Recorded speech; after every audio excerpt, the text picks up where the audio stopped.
Hello ji and welcome. आज आपकी introduction कराता हूँ अंशुल कपूर से, जो मेरे 15 साल से दोस्त हैं ऑस्ट्रेलिया में, और ये ट्रकिंग इंडस्ट्री में इनका अपना बिजनेस है। और ये आपको आज नॉलेज देंगे कि किस तरह से एक स्टूडेंट जो है वो इंडिया से उठकर आता है, अपनी तमाम स्ट्रगल्स करता है यहाँ पे, और उसके बाद वो ट्रकिंग इंडस्ट्री में जो है वो अपना बिजनेस, अपना कारोबार कर रहा है। और साथ ही क्या क्या चीज़ें आपको नहीं करनी यहाँ पे, और उन तमाम लोगों के लिए आज की वीडियो हेल्पफुल होगी जो कि कोई भी जॉब कर रहे हैं छोटी सी, और वो चाहते हैं कि उनका अपना बिजनेस हो, तो किस तरह से वो साइड बिजनेस शुरू करके अपनी साइड इनकम कुछ है वो प्राइमरी इनकम बना सकता है। वेलकम अंशुल, कैसे हैं आप? ठीक ठाक हैं? बिल्कुल ठीक है। आप बताइए नबी। अल्लाह का शुक्र है, सब ठीक ठाक। मैं दोस्तों को बताता चलूं कि अंशुल की मुझसे मुलाकात हुई थी आज से 15 साल पहले, जब मैं ऑस्ट्रेलिया में स्टूडेंट था। तब अंशुल जो है वो भी स्टूडेंट थे यहाँ पे। ये मुझसे एक साल सीनियर है, राइट? 6 साल थी। एक साल सीनियर है। तो एक दिन ये जो है हमारे पेट्रोल स्टेशन पे जो है आए थे। ये तब टैक्सी चलाया करते थे, और तब मैं जो था वहाँ पे पेट्रोल स्टेशन में अटेंडेंट हुआ करता था। तो उससे हमारी दोस्ती शुरू शुरू हुई। हुई थी। और 15 साल हो गए। 15 साल उस बात को हो गए। तो वो तमाम स्ट्रगल्स जो है, अंशुल आप अपनी स्ट्रगल्स पहले बताइए, किस तरह से आपने यहाँ पे स्ट्रगल की, कहाँ से आप आए इंडिया से? मैं इंडिया चंडीगढ़ से हूँ और मुझे तक पूरे 16 साल हो चुके हैं यहाँ पे आए हुए। एज ए स्टूडेंट आया था और आज एक सिटीजन हो चुका हूँ। जो स्ट्रगल है स्टूडेंट का बहुत लंबा है और ये हमारे लिए पूरी लाइफ चलता रहेगा। Exactly, yes yes. तो स्ट्रगल्स जब आपकी हुई थी, मुझे अच्छे से याद है कुछ आपकी की जर्नी। बीच में आप जो है फिर डार्विन भी चले गए थे। डार्विन भी चले गए क्योंकि वो हमारी किसकी वजह? फाइल रिजेक्ट हो गई थी यहाँ पे अच्छा। परमानेंट रेजिडेंस की। So we have to go to Darwin to get, because Darwin is a regional area और वहाँ पे पॉइंट सिस्टम अच्छा है। So it can rely you easy things, so you can take easily PR, but you have to stay for couple of years. वहाँ पे 3 साल के, ये कोई 4 साल का होता है, तो हमारा 3 साल का था। तो 3 साल बाद हम वापस आ गए थे। एग्जैक्ट। बहुत से स्टूडेंट्स जो हैं वो यहाँ से माइग्रेट करते हैं रीजनल एरियाज। वैसे अंशुल ने भी बताया अपना एक्सपीरियंस, और वो समझते ये हैं कि वो वापस नहीं आ सकेंगे या वापस सेटल नहीं हो सकेंगे। अंशुल ने अपनी जर्नी ब्रिस्बेन से स्टार्ट की थी। फिर अंशुल जो है वो पीआर के लिए with his wife, with his family जो है वो डार्विन माइग्रेट हुए। वहाँ पे इनका एक बेटा हुआ, और उसके साथ जो है फिर ये दोबारा से अब ये ब्रिस्बेन माइग्रेट कर चुके। कितने साल आपको वापस हो गए ब्रिस्बेन आए हुए? ब्रिस्बेन आए हुए तकरीबन 4 साल, पूरे 4 साल। 4 साल हो गए हैं। और टैक्सी आप जो है ड्राइव करते थे, उसके बाद जो है ऑब्वियसली स्टूडेंट लाइफ में आप स्ट्रगल करते टैक्सी हो। भी चलाई, पिज्जा डिलीवरी भी की, फ्यू स्टेशंस पे भी काम किया। सो स्टूडेंट की लाइफ शुरू से लेकर स्ट्रगलिंग ही है।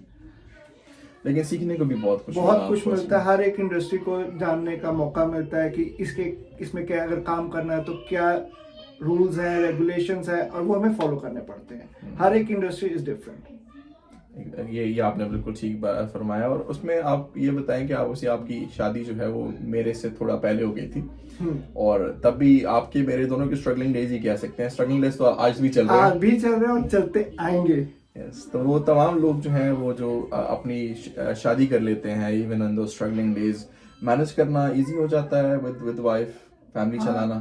फैमिली चलाना हो जाता है, बट डिपेंड स्टिल काम पे होता है कि आप कैसा काम कर रहे हैं और कैसा अपनी फैमिली को टाइम दे रहे हैं, और जो आपके पार्टनर हैं वो कैसे आपको सपोर्ट कर रहे हैं। So that is a main reason. और ये जो ट्रकिंग इंडस्ट्री है, इसमें आप किस तरह से आपने एंट्री की? क्यों आपको लगा कि आप अपना बिजनेस स्टार्ट करना चाहते हैं, बजाय इसके कि आप किसी के एम्प्लॉय बने? ऑब्वियसली आपने बताया कि आपकी और भी दोस्त हैं, कुछ को मैं जानता हूँ, कुछ को मैं नहीं जानता। और मेरे दोस्तों की तरह भी जो है बहुत से लोग वाइट कॉलर जॉब करना चाहते हैं। हम सब देसी जो है चाहते हैं कि वाइट कॉलर जॉब करें, अकाउंटेंट बने, आईटी में जो है किसी ऑफिस में बैठे। आपने क्यों ट्रकिंग इंडस्ट्री चूज की? पहले मैं, जैसे आपको पता है, मैं बायो सिक्योरिटी में था। 5 years तक मैंने जॉब करी। फिर you stuck with one income, कि उससे ऊपर एक लेवल पे आके आप ग्रो नहीं कर सकते। तो आपको जितना आप ग्रो करोगे उतना ही आपको, but you have to still under with somebody. और बिजनेस का है कि आप योर ओन बॉस, खुद के लिए कमा रहे हो। अभी नहीं, 2 साल में जैसे आप बिजनेस शुरू करते हो, उसमें ये नहीं होता कि जाते ही हमारा बिजनेस, ऑस्ट्रेलिया के रूल्स आर डिफरेंट है। आपको हर बिजनेस के लिए लोन लेना पड़ता है। जब तक वो लोन पूरा नहीं होता तब तक आप यू स्टिल, बट हाँ, जैसे ही आपकी लोन कंडीशंस फिनिश हो जाते, that is your money. After that you are earning for yourself. ठीक है। अब आप हमारे व्यूअर्स के एक्सपीरियंस के लिए बताएं कि आप किस ट्रकिंग इंडस्ट्री में हैं, और अगर कोई इंसान चाहता है कि वो उस ट्रकिंग इंडस्ट्री में एंटर करे, तो नॉर्मली जो ट्रक है वो कितने का लिया जाता है, उसके ऊपर जो लोन है वो कितने का होता है, और आपकी इनकम डेली की कितनी हो सकती है, और उसके साथ साथ कितना आपको टाइम देना पड़ेगा उस पर?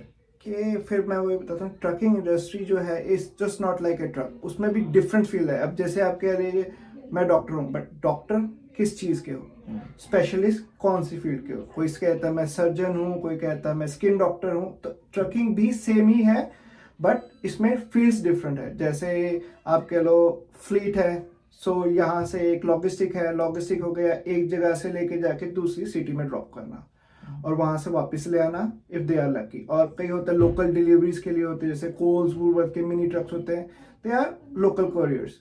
और कई आ जाते हैं जैसे कंपनी टू कंपनी, जैसे डिलीवर गुड्स डिलीवर करना, स्टील डिलीवर करना, ये चीज़ है। और मेरी जो फील्ड है वो है construction. So what we have to do supply materials and do dump it off in the sites.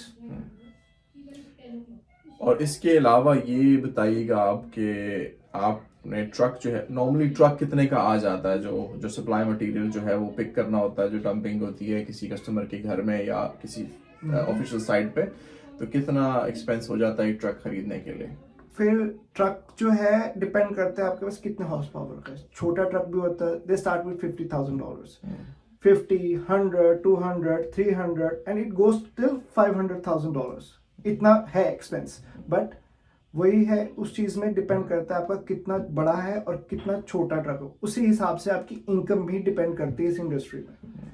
अब जैसे मैं आपको अपना बताऊं, एक्सपीरियंस शेयर करता हूँ, मेरा है कंस्ट्रक्शन का जो ट्रक है वो नॉर्मली आ जाता है 250,000, because they need horse power, अच्छी पावर वाला चाहिए, because you are cutting tons of waste material, concretes, road based different materials what they company want अस।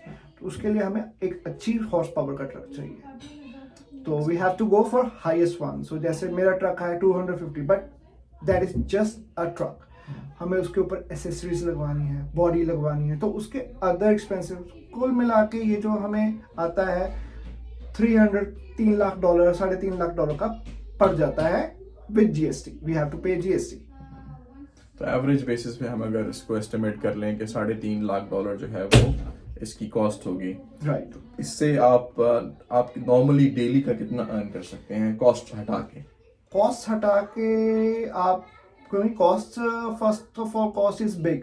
आपको इंस्टॉलमेंट कवर करनी है, फिर आपको इंश्योरेंस पे करनी है, उसके अलावा आपको पब्लिक लाइबिलिटी लेनी है। सो इट्स नॉट लाइक कि हाँ भी चलो ट्रक लिए चलो भाई, नहीं, यहाँ पे रूल्स डिफरेंट है and we have to stick with the rules. तो कंपनी के लिए आप काम करने जा रहे हो, लाइक यू हायर मी, तो मुझे आपने पूछा कि हाँ भाई आपकी पब्लिक लाइबिलिटी है, मैं कहा है, पर इंश्योरेंसेस है, वो भी हमें लेके चलने पड़ते हैं। Otherwise with this kinds of thing we do not enter, क्योंकि उनके लिए भी रिस्क हैजर्ड है और हमारे लिए भी। सो इसका कॉस्ट डिफरेंट पड़ता है। अब जैसे कई बार हमें आवरली जॉब्स आती है, सो दे पे लाइक $100 एन आवर, बट और कई बार आती है कॉन्ट्रैक्ट रेट पे। सो कॉन्ट्रैक्ट रेट पे जब आता है तो थोड़ा सा स्ट्रगल करना पड़ता है, यू हैव टू फास्ट, काम बहुत तेज करना पड़ता है और देख के करना पड़ता है, बिकॉज इंडस्ट्री ये ऐसी है, इट्स नॉट लाइक यार बैठे चने खाए वापस आ गए, नहीं, ये वैसा नहीं है। आपको कॉन्सेंट्रेट होके रेडियो पे सुनना पड़ता है, क्योंकि there thousands of machines, Bobcats, excavator, they all are working in that. मॉक्सीज जिसे हम कहते हैं बड़े ट्रक टाइप्स होते हैं, बिग व्हील्स वाले, दे स्टार्ट विद $600,000, वो $6 लाख के, वो कैरी 30 टन कर सकते हैं। हम करते हैं मैक्सिमम 13 टन। अच्छा, 13 and 30 is a big difference, double, 3 Guna. So hourly भी होती है और उसमें, बट देखा जाए हमें आवरली में ज्यादा फायदा होता है कि हाँ भाई थोड़ा सा रिलैक्स होके काम करना, बट काम करना है, ये होता है। तो फिर भी एस्टिमेटेड कितना आप डेली का अर्न कर सकते हैं? अगर हम, ये भी है कि हम कितने आवर्स है टोटली, अगर 6 आवर्स की जॉब है, so we don't earn that much, कुछ भी नहीं हुआ ना, फ्यूल लग गया, डेली की उसकी कॉस्टिंग निकल गई, so that is not, but 10 hours we can say $500 हो जाता है। ठीक है, $500 अ डे आपका जो है वो मिनिमम, हाँ, I guess 10 hours and we work Monday to Friday. ठीक है, और कितने आवर्स आप जो है वो एक्स्ट्रा अगर लगा लें, फॉर एग्जांपल अगर आपको नॉर्मल सर्कमस्टेंस के बाहर हट के अगर आपको जॉब्स आती हैं, मुझे भी सेफ टू से कि आप $1,000 अ डे भी अर्न कर सकते हो उससे? ये हो सकता है, वो होता है कॉन्ट्रैक्ट रेट्स पे। कितना आप काम कर रहे हो, रोड्स हैं, बट रिस्क उसमें भी ज़्यादा है rather than आवरली में। ठीक है, तो आप जो आने वाले जो इस फील्ड में आना चाहते हैं लोग जो इंटरेस्टेड हैं अपना बिजनेस स्टार्ट करने के लिए, आप उनको रेकमेंड करेंगे कि वो ट्रकिंग इंडस्ट्री में एंटर करें? मैं सबको करूँगा, बट उससे आने से पहले ये नहीं कि आप एकदम ही हो यार वो कर रहा है, हमारे इंडियंस देसी सबकी जो है ये एशियंस की यार वो कर रहा है मैं भी करूँगा, नहीं, ये गलत है। किसी को देख के कभी बिजनेस मत शुरू करो unless first you go find yourself कि हाँ भी ये मेरे बिजनेस लायक है कि नहीं है।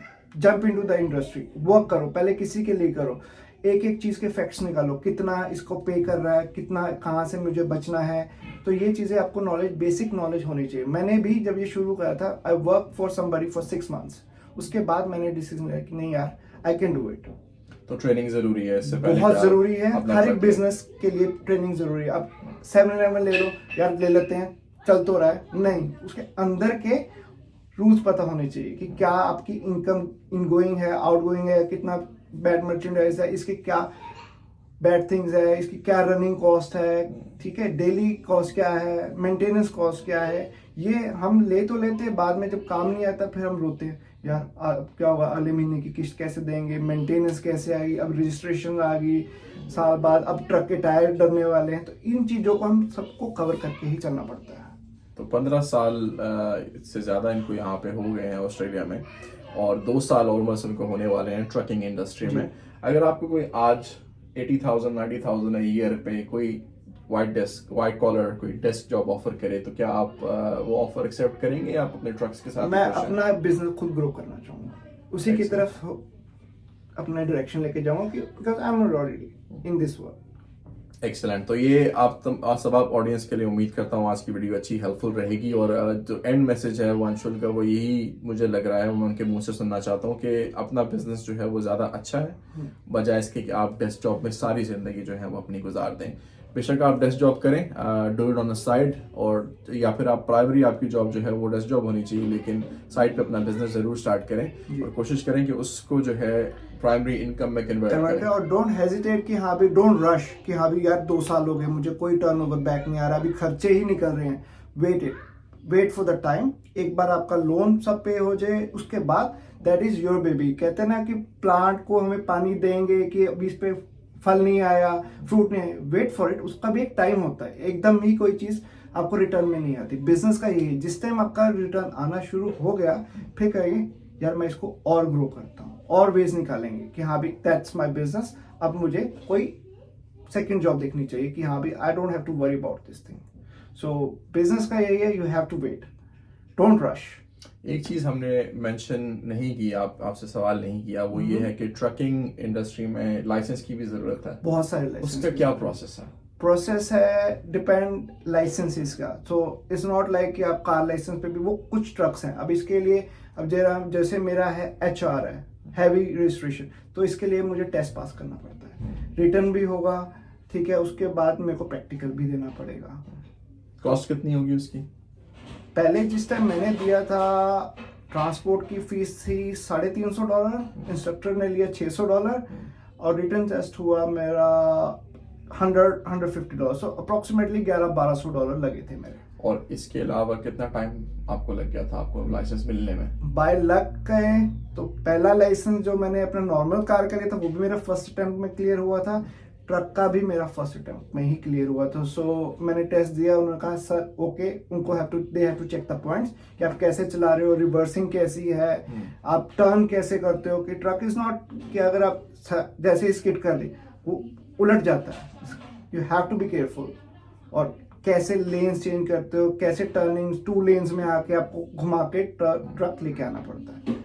तो सेफ साइड के लिए कह सकते हैं महीने के अंदर आपको लाइसेंस मिल जाता है अगर आप 1 मंथ में अगर आप ट्रेनिंग ठीक से ले लो, इंक्लूडिंग ट्रेनिंग 3 डेज की होती है, ठीक है, और उसके बाद टेस्ट होता है। तो विद इन 4 डेज आपको 4 लाइसेंस। 1 week depend. ठीक है, एक्सीलेंट, बहुत बहुत शुक्रिया Anshul, thank you so much for valuable time. Not a problem. उम्मीद करता हूँ आप सबको वीडियो अच्छी लगी होगी, इसको लाइक करें, चैनल को सब्सक्राइब जरूर करें। इंशाल्लाह आपसे मिलते हैं नेक्स्ट वीडियो में, अपना बहुत ख्याल रखिएगा, अल्लाह हाफिज़।